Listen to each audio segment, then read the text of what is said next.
So, good morning guys! At ngayon ay pupunta tayo sa isa sa pinakamagandang lugar dito sa Hail, Saudi Arabia. At yan, lahat kami ay first time na magta-try ng ATV bike at makakapag-drive sa disyerto.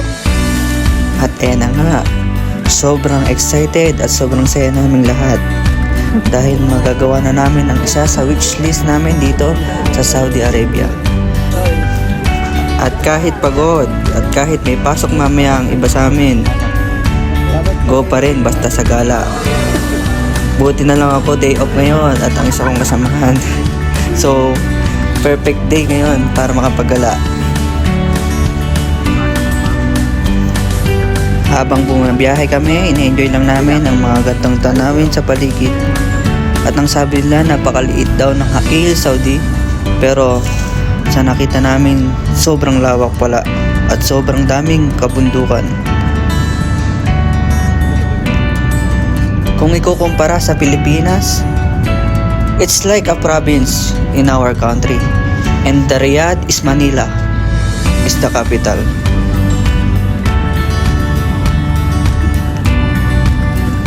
Unlike sa ibang part ng Saudi, hindi pa siya gasinong kilala katulad na Jeddah, Dammam, at ayun nga ang isa sa pinakakilala at pinakamanaming Pinoy na OFW, ang bansang Riyadh. So by the way, nandito na tayo sa ating location. Ayan, nakikita na natin ang mga ATV bike, napakadami at iba-iba ang kulay. At ayan guys, nagsisibaba na kami at namamanhit ang mga paa dahil sa pagkaupo, dahil sa biyahe. Pagkababa, picture agad. Ayan na, napakaganda ng langit, napakaganda ng tanawin, puro disyerto.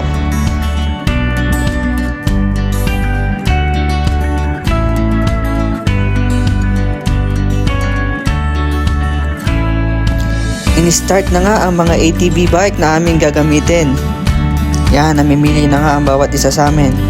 At chinecheck muna ba kung maganda at maayos ba ang makina nito, at mamet tumirik at hindi na makabalik, maglakad na lang pabalik.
At yan guys, pabalik na kami ngayon ulit. At sa halagang 50 SAR, may enjoy mo na ang ATV bike. At dahil nga Ramadan season, binigyan kami ng discount na may-ari.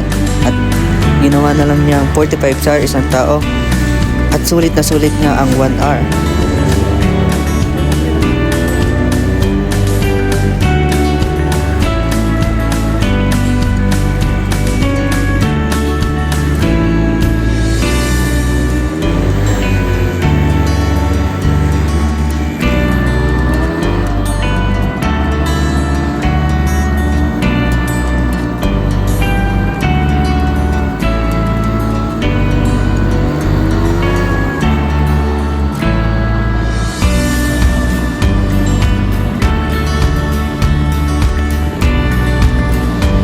So nagpark na kaming lahat.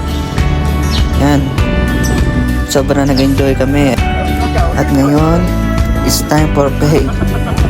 Yan. Enjoy now and talk later. Okay, sabi ko tayo pala.